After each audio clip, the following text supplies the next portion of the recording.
What's going on, everybody? I am especially happy to see that I have Mr. John Rhys-Davies here, Sallah himself, and I've got Jimmy Mulligan here, and the very talented Chris Bartlett here. We got Brian here, who's going to kind of moderate this, so shoot. Sure. Let me just jump into it. So thank you for being here, John. I mean, first of all, let me just ask you right off the bat, what drew you to playing Sallah? Like, you got offered the part. Was it really a part? How much of a part was it when you first got that role? I just finished Shogun. I got an Emmy nomination for that. I then went and did Victor Victoria, and Lake Edwards came up to me and said, "I just had a call from Stephen. He wants to know what sort of person you are." And I told him that you're the sort of man that beats small boys and kicks dogs. and I said, "It sounds about right." I went along, and it was a part for a 5'2" skinny Egyptian. I was about 6'1" in those days, and certainly not skinny. And I said, "So, what's with this?" And he said, I said, "It's for a skinny person, small one." He said, No, I'll cross between this is Spielberg, I want to cross between Falstaff and the character you played in Shogun, but Egyptian." Okay. I said, "Okay, fine, that's fine." The script was all description. It was the most dialogue devoid script that I think I'd ever read. My agent said, "Well, do you want to do it?" And I said, "Well, it's either going to be the biggest catastrophe of all time, or it might just set a new fashion in filmmaking. But yeah, I'd love to do it. I think it'll be great fun." It was. Okay. Yeah. I mean, great. I got something to add to that. Yeah, Speaking please. of the script, was there anything, being Sallah, was there anything that you contributed to the script that wasn't in the script originally? Yeah. I know Steven Spielberg was very... Vision. Ego. Okay, all right. All actors bring their own qualities into a part, and you get a part that can be played by. I think Danny DeVito was considered as That's a possible, the word on the street That's that I the heard. word on the street. Mm-hmm. And Danny would have done it remarkably well, but it would be very different. Mm-hmm. And it's sometimes just the chemistry, the balance between the actors, the script, the director, that just occasionally just does something that resonates and rings and appeals to the audience. Okay, awesome. That actually kind of segues into something that I wanted to ask you. Just in general, did you ever, as you were getting roles, and maybe things that did work out or didn't work out, but did you ever have any kind of ship passing in the night? Did you find that there were people that were getting the same roles as you if it didn't work out with you, and then maybe if it didn't work out with them, they got you? Was that a possibility? Because you mentioned Danny, that's what made me think of it. I've no idea, really. I never bothered to. I was very lucky. I was tall, fat, and ugly, and I had a loud voice. I understand. And once it dawned on me that was the truth of the matter, and rather than my genius, it was very easy.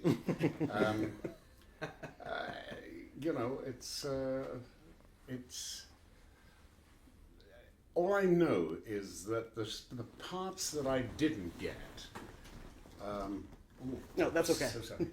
That's okay. That's the hat blowing away. There you go. Never loses Never loses the hat. The parts that I didn't get, the films actually didn't turn out too good. Okay.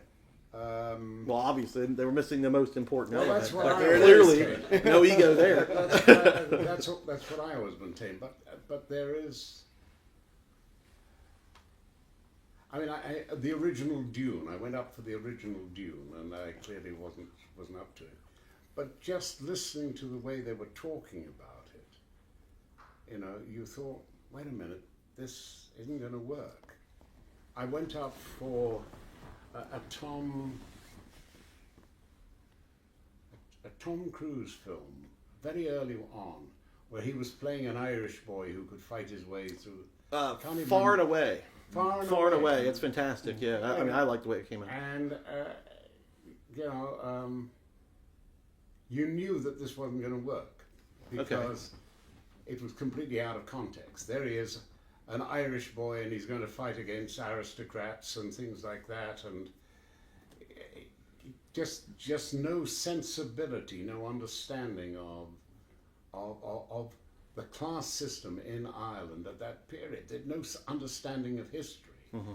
And if you don't get if the story isn't right, then it doesn't work. Mm. You know, you're spending all your time trying to make up sort of mock-up things. That's the problem with these Tolkien sort of extension films. You know, the quality of the writing may be very, very good, but it's not Tolkien, and it doesn't work really. And you can pour millions into it, but it doesn't work. In the beginning is the word. If the script is right, then you'll get the right actors, the right director, and you'll get a coming together of talents that actually can, you know, generate some real heat. Hey, beg pardon. All right. No, wonderful. There's a deleted scene from Raiders where you meet a grisly fate. Could you expand on that some more? Like, I guess obviously didn't make the final cut, and you've lived to die another day. But what? I mean, could you tell us a little bit about that shooting that scene, or why maybe you felt, you know, you can only kind of speculate, I guess, why Stephen didn't put it in the film. There were two reasons why it was in the film. The young German soldier who'd been passing as just a tourist who was happy to do a little bit of extra work, was quite an accomplished actor who very deliberately tried to get into the movie, and secondly, we had got so much good material that actually he could afford to cut it, and possibly thirdly, look, I have very little recollection of the scene. Mm-hmm. I had cholera or something like that. All I know is that... Oh, it was during that time. It was that time. Okay, that makes sense. Yeah, that was a tough scene. It's a lovely idea that in fact the Germans decide to shoot Sallah, and it's the cook who's going to be doing the shooting, and he just isn't up to shooting, to killing him. So in the end, he lets him go, sort of. He's been cooking in a hot desert all day. Now you want me to execute? So can no one else do this job? It's very good. It's very good. I like that. I guess Harrison Ford recently they keep asking him, like any plans to retire, and he says he has no plans to retire at all. With that being said, do you have anything coming up that we should be excited about? Is there anything on your radar that you're excited about? There are a few small films that I've done, including a lovely one I did with my chum Pierce Brosnan's youngest son, Paris. A lovely little family film about a prank that goes wrong and gets them into sort of social work for 60 community service in 60 days. Okay. And they have to look after a miserable old man. I wonder who. I think we're gonna have to check this one out. It's great fun. It'll come together nicely, and I shot it in Indiana, which is a place I've never shot anything before. And it was lovely. It was a really nice experience. I just finished a pretty big and I think pretty commercial script, and now is the time for me to make a film that I started making about 4 years ago, with just little bits of money here and little bits of money there, and that's the one I have to make. And I'm actually producing a little cartoon series at the moment, which would be rather fun. But really, I have 4 or 5 things that I've written, and it's now not time to do them. I'm 81. I don't have more than 25 years left, and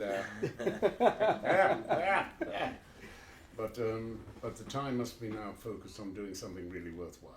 That's awesome. All right, we'll have to keep. There are 1 or 2 very nice films potentially in the offering. It's just that our industry is in a state of total chaos and change at the moment. Yeah, absolutely. And rightly so. Well, when I say rightly so, it really is. Mm-hmm. You do not understand the immediacy of the threat of artificial intelligence on our industry in particular. I saw myself the other day in a scene that I'd never done. Oh. And it'll be in the film, and it'll be very good. Okay. That is wild. Yeah. With your approval, obviously. Yeah. That's incredible. How did Okay. that feel? I guess, yeah. Wow. I mean, you liked the way it came together, but was it a little jarring? I mean, to see your performance, but it's not your performance? Was the AI John taller? And very well endowed. Oh, man. Yes, it's a little horror picture done by a friend of mine who's such a gifted and talented man called Howard Ford, who can cobble a good piece of entertainment together on 2 shakes of a cat's whisker and nothing else. A brilliant job. But what was significant was 10 days later he was showing it at Cannes and made the sales. He was finishing the editing last week, the final packaging of the whole picture last week, and on Monday he got a phone call from his artificial intelligence guy, CGI guy, saying, "Look, there's been an upgrade in the program, and I've redone these scenes for you, and they were even better." Literally 10 days before they had been done, there is a new upgrade, and it is better. And that is the impetus of change in artificial intelligence. If I got some film equipment, my smart move would be to sell the damn lot, because it ain't going to be worth a penny in Wow. I hope you're wrong. 2 years' time. Yeah, it's almost frightening in a way too. At the same time, We should look into like digital catering. That's where it's going to be. it's coming though. I mean, it's you know, It is coming. It can definitely, you know, you have to choose wisely when it comes to AI. I like what you did there. Let me ask you, John. Let's move away from the frightening aspect of AI. Let me ask you, what is your favorite role, and why is it Sallah? My favorite role is the next one, and Sallah is in there somewhere. I like that. I like that a lot. I like that a lot. Yeah, I like that a lot. I like that a lot. I feel like Sallah is just you. Every time I've met you previously, it's like I'm meeting Sallah. I feel like, you know, there's obviously acting to it, but it's just, maybe I resonate with that character so much because I've met you, and it's just like you're not putting on a front for it or acting, and I think that's why I like it so much. Salah's an interesting character. He is actually unique in some ways, because he is the only Arab of cultural significance in Western popular culture of the last 60, 70 years, I would have thought. Yeah. Which should worry both sides of the cultural divide. But he's a bit special. I was a bit,